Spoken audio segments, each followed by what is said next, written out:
ভর্তার কথা শুনলে কেমন যেন জিভে জল চলে আসে। আর যদি ইলিশের ভর্তা হয় তাহলে তো কোনো কথাই নেই। কম বেশি সকলেই বাড়িতে ইলিশ মাছের লেজ ভর্তা করে থাকেন, কিন্তু মাও ঘাটের লেজ ভর্তাটা একটু অন্যরকম। আমি আজকে আমার এই ভিডিওর মাধ্যমে আপনাদের সাথে শেয়ার করব মাও ঘাটে কীভাবে ইলিশ মাছের লেজের ভর্তাটা করা হয়। চলুন তাহলে শুরু করি। এখানে আমি ভর্তার জন্য 3টা লেজ নিয়েছি, ধুয়ে পরিষ্কার করে পানি ঝরিয়ে নিয়েছি। এখন এটা ম্যারিনেট করে নিব সামান্য লবণ আর হলুদ দিয়ে। দেয়া হয়ে গিয়েছে। এখন আমি হাত দিয়ে কষলিয়ে লবণ আর হলুদটা মাখিয়ে নিব লেজের সাথে। আমার মাখানোটা কমপ্লিট। এখন আমি একটা প্যানে তেল দিয়ে দিচ্ছি পরিমাণ মতো, আর লেজগুলো দিয়ে দিব। চুলাটা আপনি মাঝারি আঁচেই রাখবেন। এই পর্যায়ে পর্যন্ত যারা আমার ভিডিওটা দেখবেন তারা যদি আমার নতুন বন্ধু হয়ে থাকেন অবশ্যই আমার চ্যানেলটা সাবস্ক্রাইব করার অনুরোধ রইল, আর পাশে থাকা বেল বাটনটা অবশ্যই প্রেস করে দিবেন যাতে সবার আগে নোটিফিকেশন আপনার কাছে চলে যায়। 3 মিনিট পর্যন্ত ভাজার পরে আমি লেসগুলো উল্টিয়ে দিচ্ছি। একটু সাবধানেই করবেন, খুব কড়া করে কিন্তু ভাজা যাবে না, মিডিয়াম ধরনের থাকলেই হবে, তাহলে টেস্টটা ভালো থাকবে। এই সেটটা আমি 3 মিনিটের মতো একটু ভেজে নেব। আমার লেজ ভাজা কমপ্লিট। এখন আমি উঠিয়ে নিচ্ছি।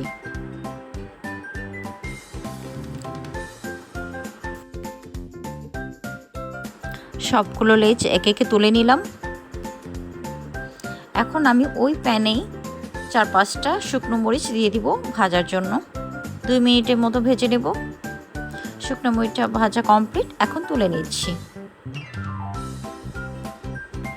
অবশ্যই চুলা আঁচটা কিন্তু একেবারে কম রেখে মরিচটা ভাজবেন, না হলে পুড়ে যাবে।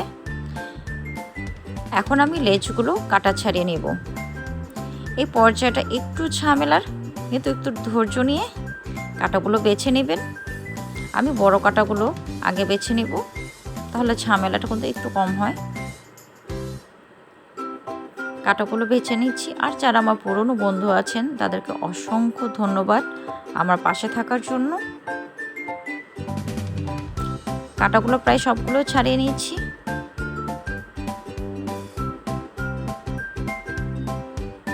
একটু টাইম লাগে কাটাগুলো ছাড়াতে। আমার সবগুলো কাটা ছাড়ানো শেষ। এখন আমি একটা হামানদিস্তা নিয়ে নিয়েছি, আর মাছগুলো নিয়ে একটু পেষে নেব 2 থেকে 3 মিনিটের মতো। মাও ঘাটে কিন্তু এভাবে করে থাকে। তুলে নিচ্ছি। এখন আমি ওই যে শুকনো মরিচগুলো ভেজেছিলাম ওগুলো নিয়ে নিলাম। সামান্য একটু লবণ নিয়ে নিয়েছি।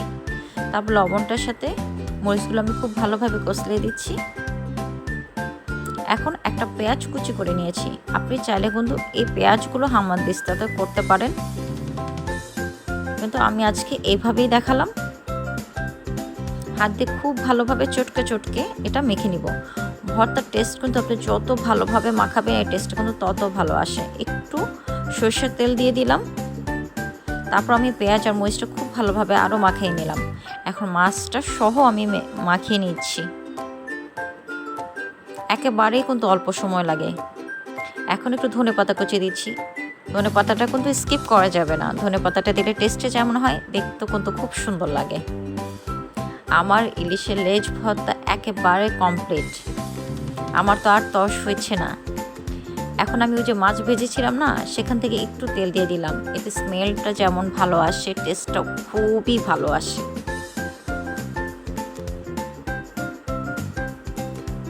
আমার মাখনটা কমপ্লিট। এখন আমি একটা সার্ভিং ডিশে নিয়ে নিয়েছি। দেখুন কি সুন্দর কালার এসেছে না, খেতেও কিন্তু ভীষণ লোভনীয়।